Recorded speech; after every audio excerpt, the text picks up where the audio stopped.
how's it going? Today I'm here with Jarvis and Charlie. Yay, thanks for being here. Yeah, thanks for having us.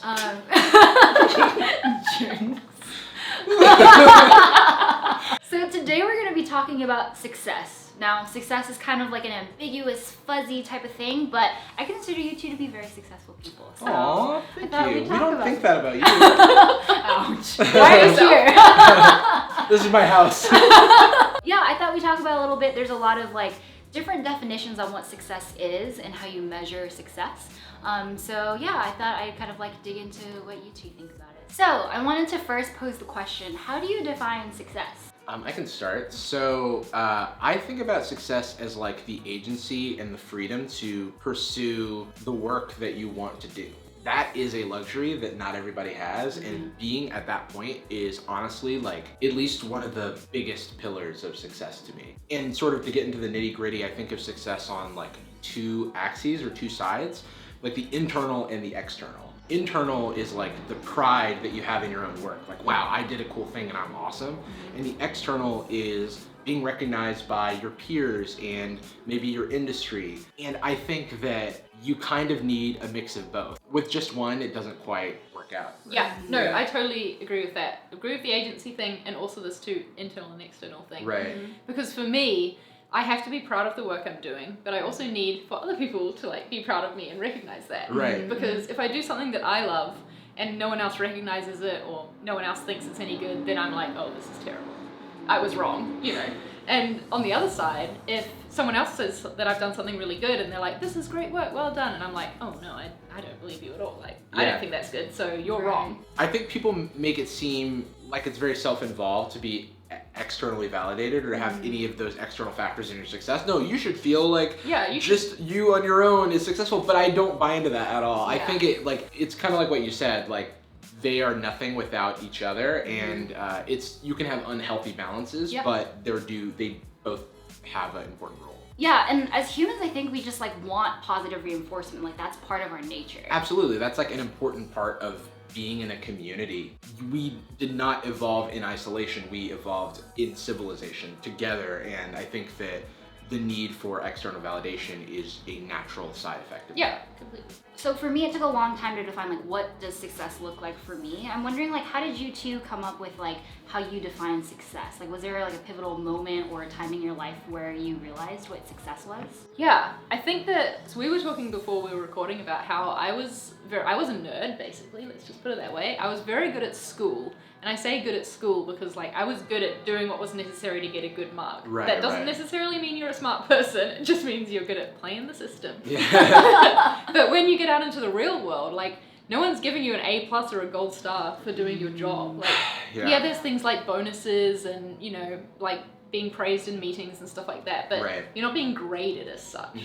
So I had to learn this internal external validation thing. Yeah. I had a very similar experience. When I graduated college, I realized there weren't going to be any more moments where like a big celebration happened, right?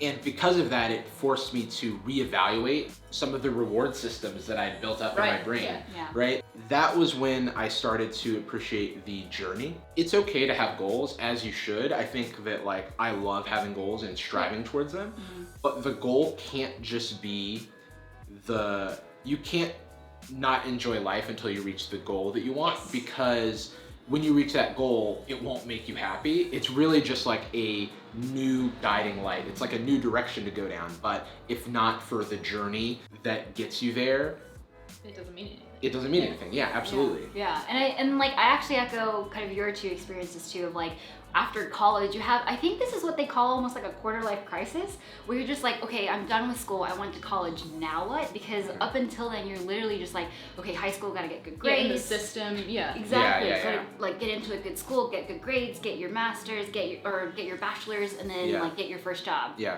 Okay, now you have like 80 years left of your life. Like what are you gonna do with it? And in a lot of cultures, like in a lot of, especially the community that I grew up in, it was like, okay, now buy a house, get married, have 2.5 kids and a dog, you know, and that those were the other checkpoints. Yeah. But when I graduated, I realized like what game I had been playing this entire time. It made me less it made me want to sort of go my own way, and it made me think more broadly about success. Yeah, and I think that's when I learned that agency side of things you were talking about before, was when there was no one like feeding me the validation and like the checkpoints and grades and stuff. I learned that, I just need to learn to be happy with what I'm doing all of the time, like not just that one moment where you get the good stuff. Right. So now that you two have been out of college for a while and you realize like how, like what success is, how are some of the ways that you measure like whether you're doing well or not? Mine comes down now to, which is like the opposite from the grades and things like that. Mine comes down now to relationships that I'm building. Because the people around us are really important, not just for that external validation side of things, but just for enriching us in general as people. Absolutely. And so I focus my life now on like making decisions on where am I going to find my people, like where am I going to find the great conversations, the like smart people I can learn from and like, you know, have a good connection with. I love that. Yeah, that's really awesome. Like connecting with people is like one of the most fulfilling parts of life, and it's the most interesting part of life in a lot of ways. So that's awesome. That's fine and good, but my answer is cold hard cash. Fair that's enough. how you know. Money equals life points. When those go up, that's how you know you're successful. No, I'm just kidding. That's not at all what I think. So for me, I like to make these goals, but I also need to keep myself honest with them and like track everything. Because when you are iterating towards your eventual destination, it's very easy to not see the forest for the trees. I liken it to like when you are going to the gym every day and like looking in the mirror, you don't see any of the gains, right? But when you go home for Thanksgiving holiday or something like that, and you see a family member, your Uncle Jerry, who you haven't seen in like 2 years, he's like, wow, you look so different. And you're like, really? And it's like, yeah, here's a photo of us the last time we saw each other. And you're like, whoa, I'm a completely different person. And that's like a physical manifestation. But if you're not keeping track of your own stuff, it's easy to lose sight of how far you've come. And then you can't even appreciate that growth. Because then you're like, oh, I haven't done anything. And it's like, no, you were a completely different person. And you grew into something else. And that is valuable. Yeah, sometimes I like to just like sit and just have some me time and like really reflect, like a year ago today, where was I? I was actually just reading your tweet on this where you were like, a year ago I was in a completely different like place, and now like here I am, and I wouldn't have imagined it this way. And I think it's important to always be reflecting and like just be proud of how far you've come, but also see like, okay, in a year, in 5 years from now, like what's the general way or path that I want to walk toward. And I think that those plans are like really valuable to have, but they're not like strict rubrics anymore. Like school was like the last strict rubric that you had, and now maybe you have a 5-year plan that is that way, and 2 years down the road you realize you want to go that way. That's not a failure.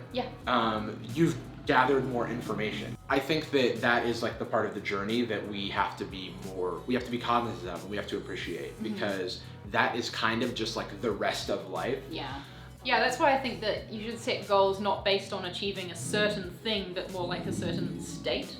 So like my career goals when I was in university was to work at a giant advertising agency, which is kind of the opposite of what I do now at a small tech company.